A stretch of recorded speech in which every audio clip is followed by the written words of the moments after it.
Je vais à présent revenir sur l'Hypershade. Donc ici je me suis préparé une interface, je suis parti du Rendering Expert parce que je l'aime bien. Il me permet d'avoir les vues en parallèle du Render View. Donc je vais venir mettre mon Hypershade ici à gauche. Donc l'Hypershade, c'est vraiment la fenêtre qui va nous permettre de travailler avec les matériaux.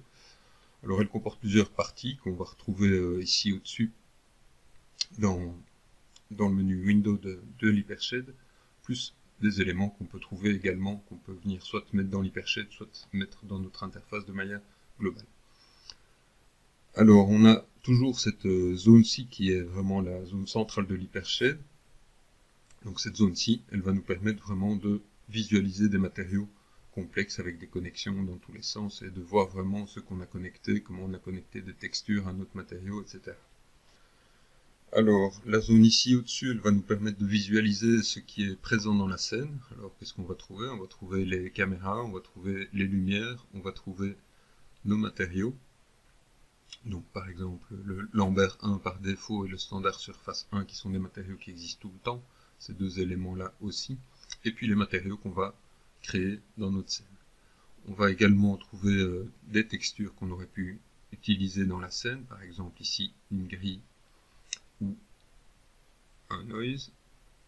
On va trouver certains utilitaires comme ce qui nous permet de définir comment les textures se placent sur nos surfaces à l'aide des UV. On va trouver également des choses comme des outils de correction de couleurs, de contraste, comme ici, ce qui me permet de modifier les couleurs de ma grille d'origine. Donc on va trouver enfin quelques autres éléments, entre autres les shading groups. Alors les shading groups, qu'est-ce que c'est? Les shading groups, c'est une sorte de conteneur qui va vraiment rassembler plusieurs choses. Ça va rassembler notamment le matériau lié à l'objet. Également, si on veut faire du displacement, je vais regarder en rendu ici que cet objet-ci a du displacement, on voit qu'il a une espèce de grain en surface, donc ça c'est du displacement. On va utiliser le shading group pour faire ce genre d'effet. Alors le shading group, c'est aussi ce qui fait le lien vraiment entre un objet et un matériau dans la scène. Je pourrais par exemple venir appliquer mon shading group directement à un autre objet ici dans ma scène. Donc voilà, ne vous inquiétez pas trop avec les shading groups, vous verrez que de temps en temps on les voit apparaître quand on sélectionne les matériaux, qu'on joue avec les matériaux, on voit apparaître ce shading group. On ira la plupart du temps plutôt vraiment travailler dans l'onglet qui est lié à notre standard surface, qui est le matériau qu'on va vraiment utiliser la plupart du temps. Alors, donc on trouve cette zone-ci qui est donc une sorte d'étagère de ce qui existe dans la vue. On va trouver ensuite cette zone-ci qui nous permet de créer de nouveaux matériaux. Donc on va trouver soit des éléments qui proviennent du plugin Arnold, soit les éléments natifs de Maya. Alors dans cette liste-ci, on va trouver par exemple les shaders où on retrouve le standard surface. On trouvera d'autres matériaux comme le AI Flat, qui est un matériau très très simple, qui est un matériau basiquement plat, un aplat de couleurs. On trouvera le matériau iToon qui nous permet de faire du rendu un peu plus dessin animé, et des matériaux plus spécifiques pour les cheveux, des matériaux qui permettent de faire des effets spéciaux, qui demandent donc de faire un peu plus, de donner un peu plus d'explications. Alors on trouvera toutes sortes d'utilitaires mathématiques, des utilitaires pour changer les couleurs, etc., pour composer des couleurs, ou des choses comme la rampe ici, qui est très intéressante. On trouvera enfin quelques textures d'Arnold ici, comme les noise, pour ne citer que le plus intéressant. On retrouve aussi le Physical Sky qu'on avait mis sur notre Skydome. Alors on trouve aussi des matériaux Maya ou des textures Maya. On utilise encore quelques-unes des textures Maya, mais la plupart des éléments ici, on va plutôt leur préférer les éléments d'Arnold. Alors une petite chose que vous pouvez faire, comme vous allez par exemple créer beaucoup de matériaux high standard surface, c'est de faire une fois un clic droit sur le matériau et de l'ajouter aux favoris. De cette manière-là, vous allez trouver dans la liste des favoris ici le AI Standard Surface. Vous pouvez, moi j'ai déjà changé un petit peu les choses, mais vous pouvez aussi retirer des favoris. Donc ça c'est tout ce qui va apparaître ici dans la liste des favoris. Je vais la simplifier un petit peu. Ça pourrait être donc les matériaux que vous voulez voir apparaître quand vous faites un clic droit, assigner matériaux favoris, et vous voyez donc ici la liste des matériaux qui vont apparaître dans cette liste-là. Donc vous pouvez vraiment parcourir, que ce soit les textures, que ce soit les shaders, et choisir les éléments que vous voulez voir apparaître dans vos favoris, et passer éventuellement ici, pourquoi pas, pour supprimer les éléments que vous ne voulez pas voir. Alors, on a donc cette zone qui nous permet de créer, et qui est donc classée par catégorie ici, plus ou moins déployée ici. On pourra également créer les choses en appuyant sur la touche Tab. Donc si je sais que je veux une rampe, je peux venir trouver mes différents types de rampes par ici et les créer dans ma scène. Comme ça, elles vont donc apparaître dans mes listes. Ici c'est un utilitaire qui va apparaître ici. Donc différents moyens de créer. On peut créer aussi un matériau avec le clic droit sur un objet pour assigner un nouveau matériau, et on se retrouve avec une fenêtre pratiquement identique ici, qui sera la même fenêtre que celle que l'on va avoir quand on va vouloir ajouter des textures. Donc on va retrouver de nouveau cette fenêtre ici. Donc différents moyens pour créer les matériaux. On a également des menus Create ici qui reprennent tous les éléments et peut-être un peu mieux classés qu'ici. Alors moi j'ai tendance à supprimer cette zone que je trouve assez encombrante. La zone ici nous permet en fait de simplement créer des sortes de groupes qui nous permettent de classer les matériaux. Donc c'est un peu le même système que les display layers. Ça nous permet donc de faire des bins, des sortes de bacs qui nous permettent de regrouper les matériaux quand on en a vraiment beaucoup dans une scène. J'ai tendance aussi à assez peu l'utiliser et à la mettre de côté. Alors on va trouver ici le Material Viewer qui peut faire des rendus soit hardware, donc Maya, soit Arnold. On peut choisir différentes formes ici pour tester. On peut choisir également différents environnements. Alors on a les environnements colorés et leur version neutre qui sont probablement plus intéressantes pour tester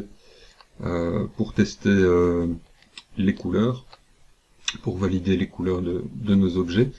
Moi personnellement, donc je peux revenir à la vue par défaut ici. Si j'ai fait des déplacements dans ma vue, j'ai un bouton qui me recentre mon objet. Je peux mettre sur pause le temps de faire des modifications, le feedback visuel ici. Donc c'est comme si je mettais un rendu en pause. Et personnellement, moi je suis pas très fan de cette fenêtre là, que je trouve pas très agréable. J'aimerais autant ne pas voir mon arrière-plan, et en plus on a pas mal de choses qui vont être possibles en fait avec le rendu d'Arnold. Donc pour ça, évidemment on va utiliser directement les objets qu'on a modélisés. Ici j'ai modélisé quelques objets basiques avec des formes qui m'intéressent pour tester les matériaux. Alors l'intérêt de travailler avec la fenêtre d'Arnold, je vais venir directement maintenant la bloquer ici. J'aurais pu faire une petite remarque, c'est que dès qu'on ouvre cette fenêtre-là, le Material Viewer se bloque. Je vais d'ailleurs aussi fermer le Render View de Maya classique, qui ne m'intéresse pas ici. Donc, pourquoi moi je préfère travailler avec le Render View d'Arnold? Simplement, par exemple, parce que je peux soit sélectionner un objet, soit sélectionner un matériau. Donc si je sélectionne un élément ici, je vais voir quels objets utilisent ce matériau-là. Ça, c'est une première chose. Une autre chose, c'est l'idée que je vais pouvoir aussi... donc je reviens quand même un petit peu à mon idée. Si je veux tester une texture, par exemple, ou un élément dans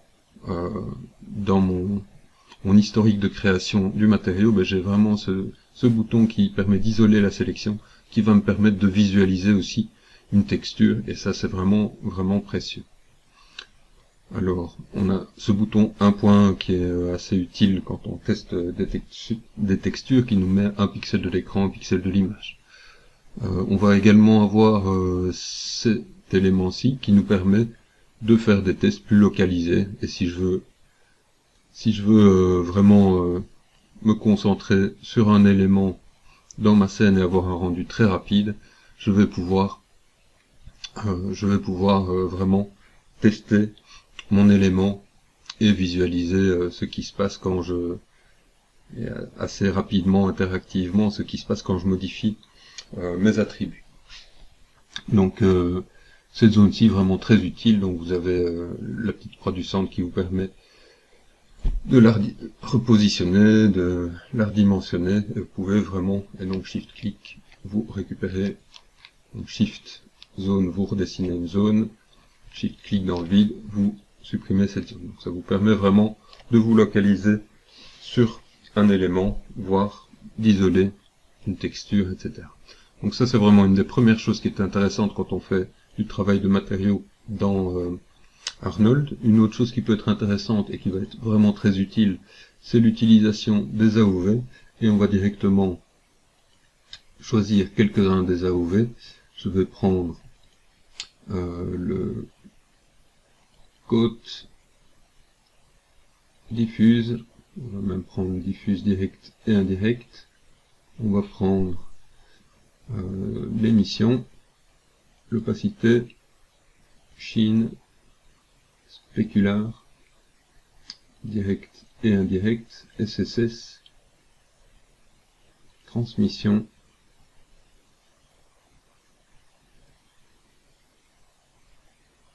et on verra exactement à quoi tout ça va nous servir. Donc l'idée va venir assez vite, mais j'en parle déjà un tout petit peu. L'idée c'est que notre matériau il est composé de toute une série d'éléments, et donc grâce à ceci, on va pouvoir, je vais relancer mon rendu, comme ça ma liste se met à jour ici, et je vais pouvoir vraiment isoler des composantes de mon matériau pour mieux comprendre comment il est construit. Donc de nouveau, une zone vraiment très intéressante ici. Alors je reviens un tout petit peu à ma scène, dans laquelle j'ai mis deux éclairages. Donc je termine d'abord le tour ici de mon interface. Alors il me reste ici le Property Editor, on voit qu'il est absolument identique à l'attribute Editor, vous pouvez choisir lequel vous utilisez. Ici je vais être peut-être plus local à côté des différents éléments de ma scène ici, donc je vais choisir le Property Editor ici. Mais donc, quand on travaille avec des matériaux, on a vraiment exactement la même chose dans les deux vues ici. Alors je fais juste un petit point sur mon éclairage et une petite remarque sur mon éclairage. Donc ici dans ma scène, j'ai mis deux éclairages, j'ai mis un Sky Dome qui a été texturé avec un HDRI que j'ai passé par un color correct. C'est un petit peu, je ne sais pas pourquoi il ne me le montre pas ici.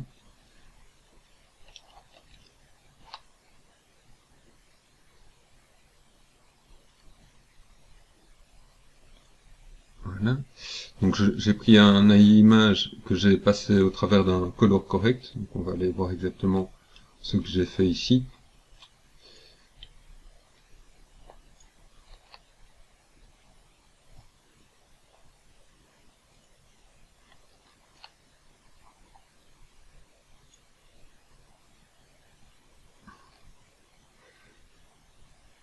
Donc ici en fait j'en avais pas vraiment besoin parce que j'ai pris une image noir et blanc, mais dans un premier temps j'avais pris une image colorée ici, donc je vais monter d'un cran et prendre un autre.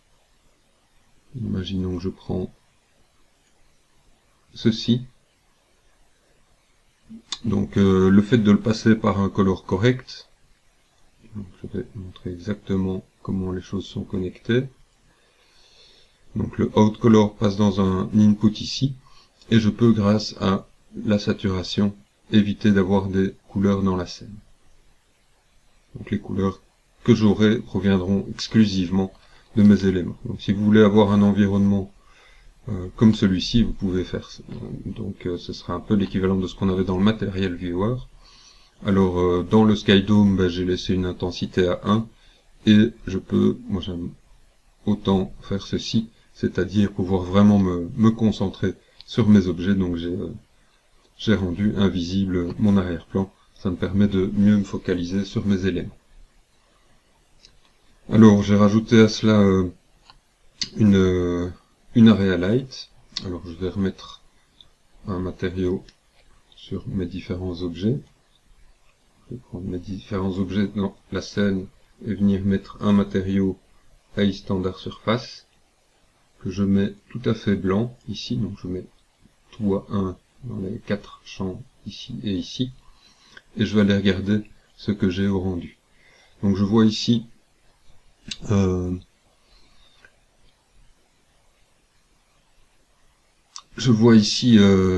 que j'ai réglé mon éclairage. Je vais sélectionner ma lumière. Je sais pas pourquoi je ne l'ai pas ici, ça m'ennuie un petit peu.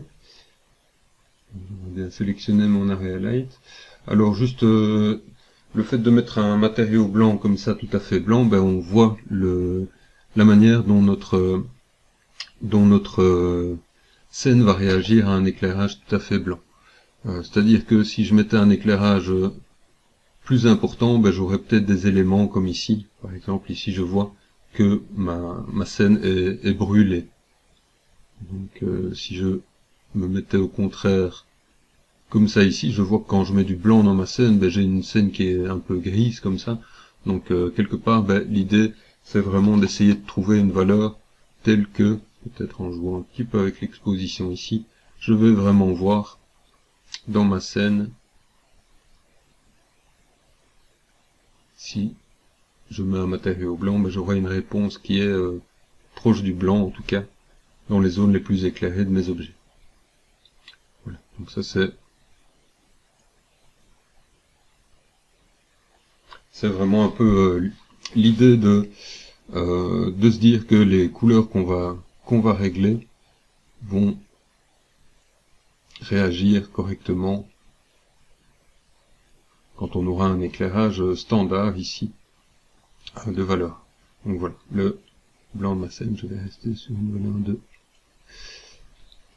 voilà, quelque chose comme ça ici, donc peut-être un je devrais avoir ici dans mon image, je peux vraiment le tester si je veux. Donc ici je regarde les valeurs RGB quand je me promène sur mon image et je suis à des 0,8, donc je pourrais encore augmenter un tout petit peu.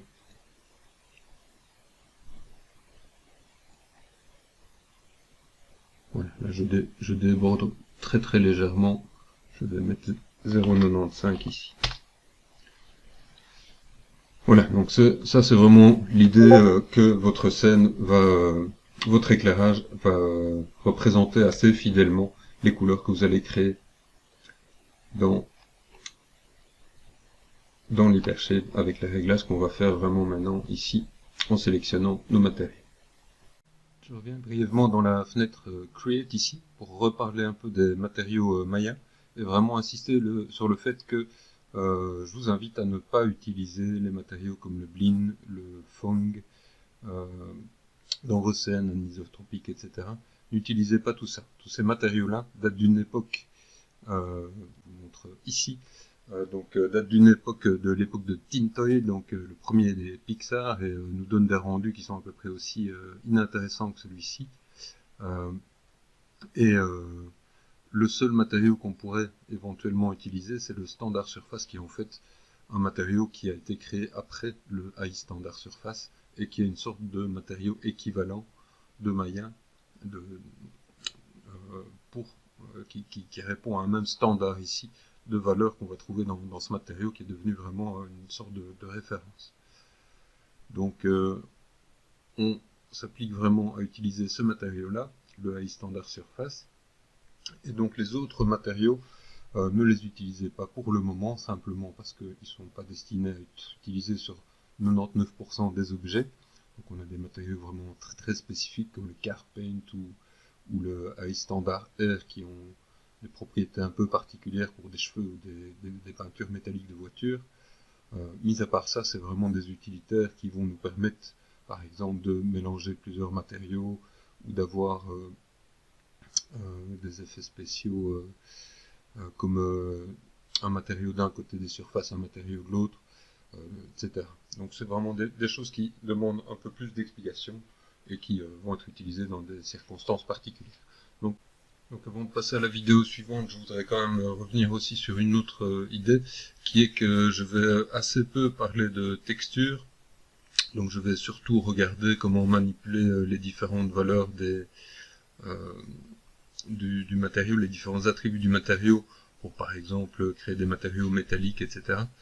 Changer les propriétés générales du matériau, mais pas forcément utiliser des textures, c'est-à-dire des images 2D qu'on pourrait placer dans les attributs. Par exemple ici, je viens définir qu'à certains endroits mon objet est métallique ou pas à l'aide d'une texture ici, noir et blanc, qui vient me dire qu'à certains endroits je mets la valeur 0, à d'autres endroits je mets la valeur 1. Donc les textures, on peut les utiliser presque partout dans le matériau. Donc je ferai quelques petits ponts.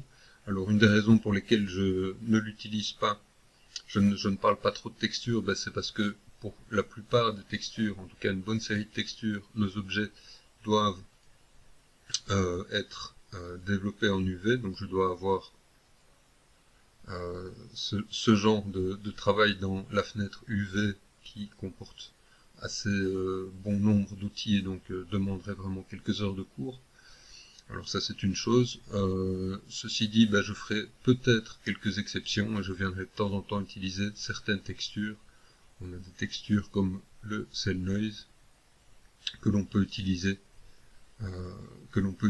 assez facilement sans devoir avoir des UV. Donc je regarderai de temps en temps avec ce type de texture quelques résultats qu'on pourrait obtenir.